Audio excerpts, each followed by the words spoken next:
Shalom आप सभी को। आज हम जानेंगे कि परमेश्वर को व्यक्तिगत रीति से जानना क्या होता है। बहुत सारे लोग रीति रिवाज और धार्मिक गतिविधियों को करके ये समझते हैं कि वे धर्म या ईश्वर को जानते हैं। तो कुछ लोग ऐसे भी हैं जो माँ बाप के द्वारा बताए गए बातों को ही, धर्म को ही अपना विश्वास का आधार मानते हैं। कुछ लोग विज्ञान की प्राप्ति को ही ईश्वर को जानना मानते हैं और अधिकांश लोग ऐसे हैं जो अपनी खोज से ईश्वर को प्राप्त करना चाहते हैं और वे तपस्या पे विश्वास करते हैं। पर क्या आपको लगता है कि मनुष्य कोई भी कार्य करके इनमें से ईश्वर की प्राप्ति कर सकता है? क्या मनुष्य अपने किसी भी प्रयासों से ईश्वर तक पहुंच सकता है? हमारे ख्याल से नहीं, क्योंकि हमारी सारी धार्मिक गतिविधियां और रीति रिवाज असिद्ध हैं उस एक सिद्ध ईश्वर को जानने के लिए। पर क्या आप जानते हैं कि बाइबल का परमेश्वर हमारे लिए देह को धारण कर यीशु के रूप में इस पृथ्वी पर आया? उसकी मंशा ये थी कि वो हमारे साथ एक रिश्ते को स्थापित कर सके।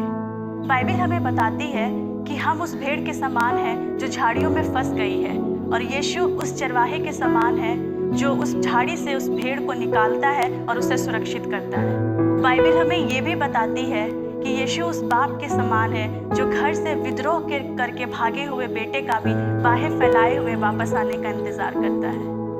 यीशु दयालु, पाप क्षमा करने वाला, प्रेमी और विश्वास योग्य प्रभु है। वो सच्चाई से इंसाफ करने वाला और पाप से घृणा करने वाला पवित्र ईश्वर है। क्या आप यीशु को व्यक्तिगत रूप से जानना चाहते हैं?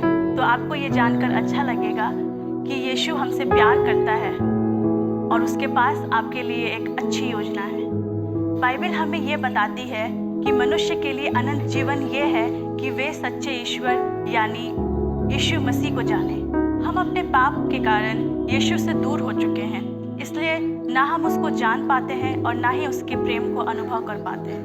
स्वार्थ मात्र के लिए किया जाने वाला कार्य या व्यवहार और ईश्वर की आज्ञाओं को ना मानना ही पाप है। बाइबल हमें बताती है कि सबने पाप किया और परमेश्वर से दूर हो गए हैं, पर पाप का परिणाम मृत्यु है और हमारी अब ये दशा है कि हम पापी हैं पर परमेश्वर सिद्ध। हम दोनों के बीच पाप के कारण एक खाई बनी हुई है जिसे हम रीति रिवाज, तपस्या और अच्छे कामों के द्वारा दूर करना तो चाहते हैं, पर ये पाप की समस्या का समाधान नहीं है। ये कुछ इस प्रकार से है जैसे एक छोटा बच्चा अपने आप से ही अपनी इच्छाओं को मनवाने के लिए जिद करना सीख जाता है। उसे किसी ने जिद करना सिखाया नहीं होता है, पर ये पापमय व्यवहार उसके अंदर स्वाभाविक रीति से उत्पन्न होती है। इसी प्रकार हम भी पाप की उस जंजीर से जकड़े हुए हैं और खुद के प्रयासों से हम अपने आप को मुक्त नहीं कर सकते। पाप के ही कारण हम परमेश्वर से अलग होने के योग्य थे और अपने पाप का दाम चुकाने के लिए असमर्थ। परंतु परमेश्वर ने अपने प्रेम में यीशु को उस क्रूस के ऊपर मरने के लिए भेजा ताकि वो हमारे पापों का दाम चुका सके। वो हमारे लिए मारा गया, गाड़ा गया और तीसरे दिन जी उठकर पाप के ऊपर विजय स्थापित किया।